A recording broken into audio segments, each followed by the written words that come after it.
आपकी बुक के अंदर, आपकी बायोलॉजी बुक के अंदर जो पहला चैप्टर है उसका टाइटल है इंट्रोडक्शन टू बायोलॉजी, और ये आपके पास पहला लेक्चर है आपके चैप्टर 1 में से। बायोलॉजी आपके पास साइंस ऑफ लाइफ को कहते हैं। जब आप लोग लाइफ को अंडरस्टैंड करने के लिए जो साइंस यूज़ करते हैं उसको बायोलॉजी कहा जाता है। बायोलॉजी का जो टर्म होता है ये 2 अल्फाज से आपके पास बना है। पहला जो आपके पास वर्ड है उसको बायो कहा जाता है, और बायो की जो मीनिंग होते हैं वो लाइफ होते हैं। Bio means life. और आपके पास लॉजी का जो टर्म यूज़ होता है वो स्टडी के लिए यूज़ होता है। तो बायोलॉजी का जो मतलब होता है वो लाइफ की स्टडी होती है। जब आप लोग लाइफ को स्टडी करते हैं उसको हम लोग बायोलॉजी कहते हैं। आपके पास जो बायोलॉजी होती है उसके 3 मेजर डिवीजन्स आपके पास हैं। पहला जो आपके पास डिवीजन है उसको हम लोग बॉटनी कहते हैं, और बॉटनी जो आपके पास होती है इसके अंदर हम लोग प्लांट्स को स्टडी करते हैं, इसलिए botany is the study of the plants. दूसरा जो आपके पास मेजर डिवीजन होता है उसको ज़ूलॉजी कहा जाता है, और ज़ूलॉजी जो आपके पास होती है it is the study of animals. यहाँ पे आप लोग एनिमल्स को स्टडी कर रहे होते हैं। तो बॉटनी के अंदर आप लोग प्लांट्स स्टडी करते हैं, ज़ूलॉजी के अंदर आप लोग एनिमल्स को जाके स्टडी कर रहे होते हैं। तीसरा जो आपके पास मेजर डिवीजन होता है उसको माइक्रोबायोलॉजी कहा जाता है, और माइक्रोबायोलॉजी के अंदर आप लोग माइक्रो ऑर्गेनिजम्स को स्टडी कर रहे होते हैं। माइक्रोबायोलॉजी को अगर आप लोग देखते हैं ये 2 अल्फाज से बना है। पहला जो आपके पास टर्म है इसको माइक्रो कहा जाता है। अभी माइक्रो हम लोग उन चीज़ों को कहते हैं जो हमें नेकेड आई से नज़र नहीं आता। उसको देखने के लिए हमें किसी और चीज़ की हेल्प लेना होती है। तो माइक्रो आपके पास जो माइक्रो हम लोग उन ऑर्गेनिजम्स को कहते हैं, माइक्रो ऑर्गेनिजम्स हम लोग उन ऑर्गेनिजम्स को कहते हैं जिसमें आप लोग किसी और चीज़ की हेल्प की वजह से जाके उसको देख सकते हैं। लाइक फॉर एग्जांपल आपके पास जो बैक्टीरिया है, जो आपके पास वायरसेस हैं, उसको आप लोग नेकेड आई से नहीं देख सकते। उनको देखने के लिए आपको माइक्रोस्कोप की ज़रूरत होती है।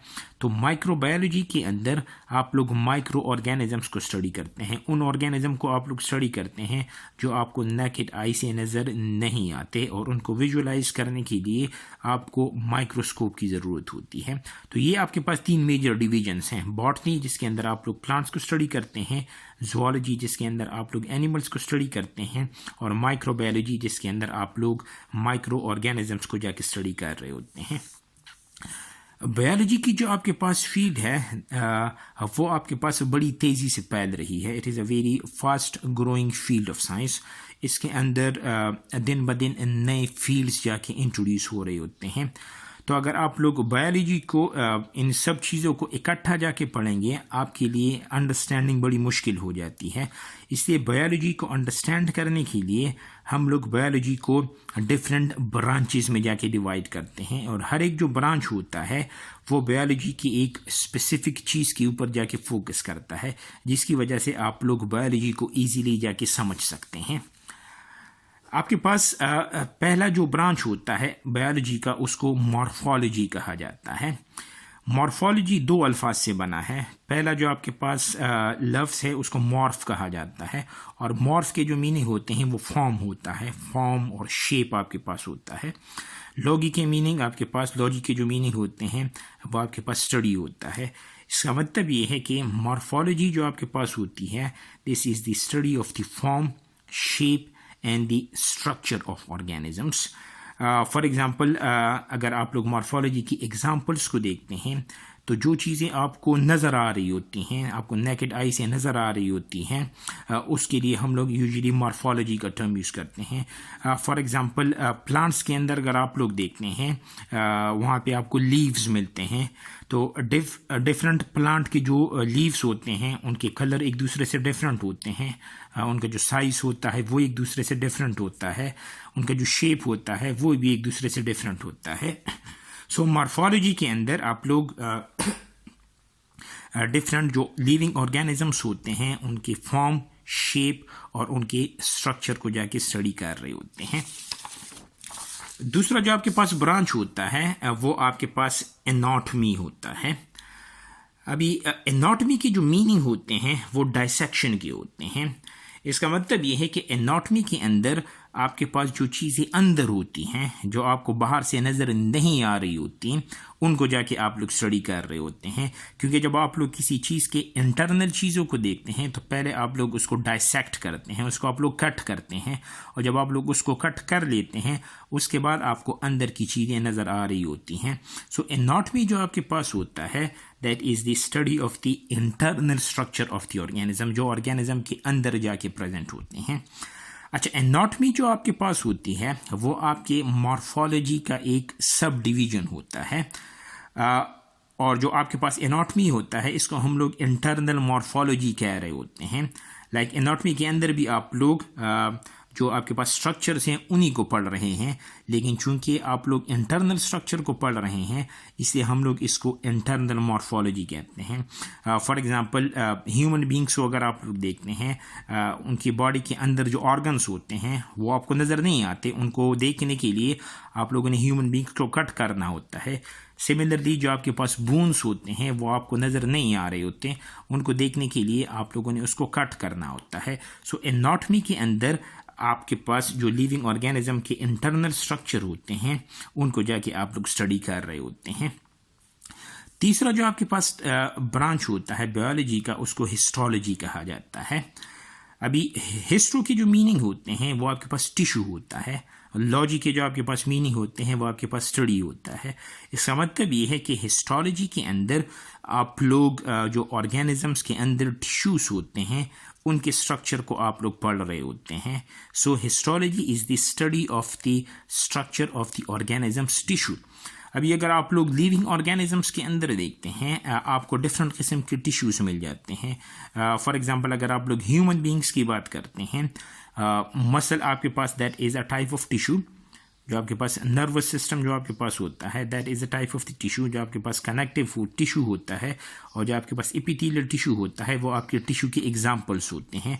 तो हिस्टोलॉजी के अंदर ये जो आपके पास डिफरेंट किस्म के टिश्यूज होते हैं इनके स्ट्रक्चर को आप लोग पढ़ रहे होते हैं। इसके बाद आपके पास जो ब्रांच होती है बायोलॉजी की उसको फिजियोलॉजी कहा जाता है।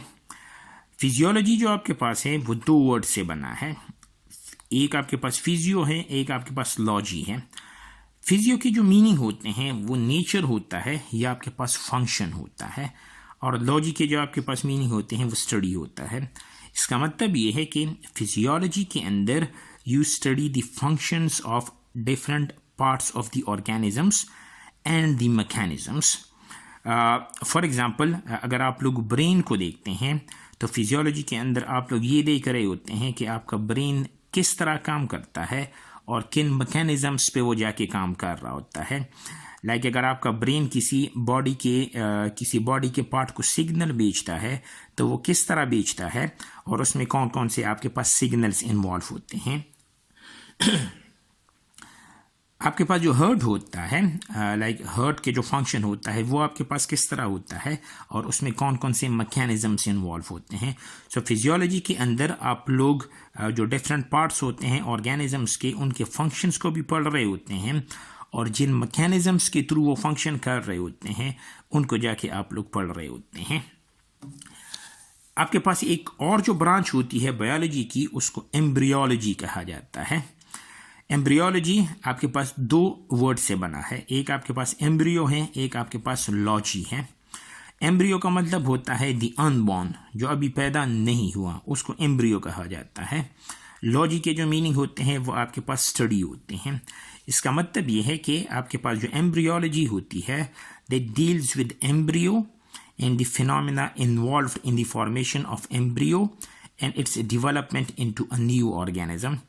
मतलब ये है कि जो एम्ब्रियोलॉजी होता है वो आपको ये बता रहा होता है कि आपके पास जो एम्ब्रियो बनता है वो किस फिनोमेना की वजह से बनता है, मतलब कौन कौन से फिनोमेनाज उसके अंदर इन्वॉल्व होते हैं, और वो जो आपके पास एम्ब्रियो होता है वो एक नए ऑर्गेनिज्म में जाके किस तरह डेवलप हो रहा होता है। सो एम्ब्रियोलॉजी के अंदर ये चीज़ें आप लोग पढ़ रहे हैं।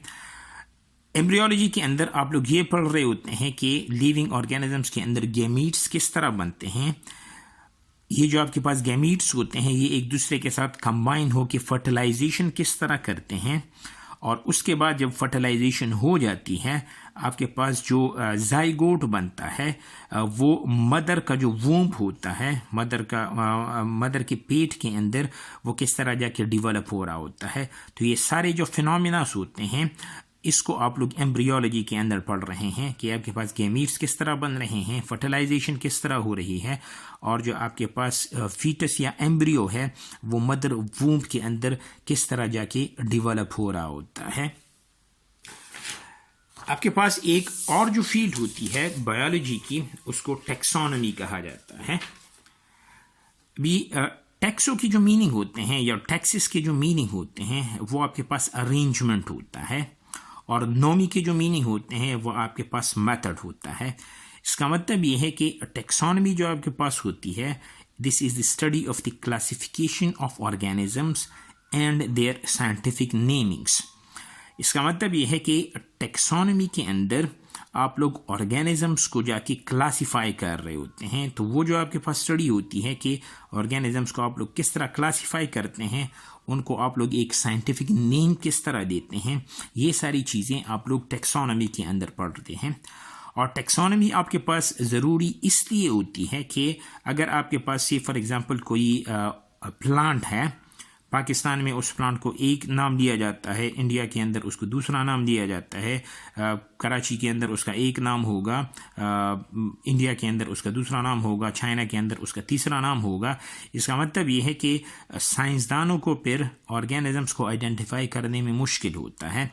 लेकिन अगर आप लोग उसको एक नाम दे देते हैं जो पूरी दुनिया के लिए सिमिलर होता है, तो फिर उन पर्टिकुलर ऑर्गेनिजम्स को आइडेंटिफाई करना बड़ा इजी हो जाता है। तो टैक्सोनॉमी के अंदर ये जो आप लोग क्लासिफिकेशन करते हैं ऑर्गेनिजम्स की और उनको साइंटिफिक नेम दे रहे होते हैं, उसका फ़ायदा आपको ये होता है कि पूरी दुनिया के अंदर आप लोग जब एक नाम से किसी एक पर्टिकुलर चीज़ को रेफ़र करेंगे, उसका आपको बहुत ज़्यादा फ़ायदा हो जाता है।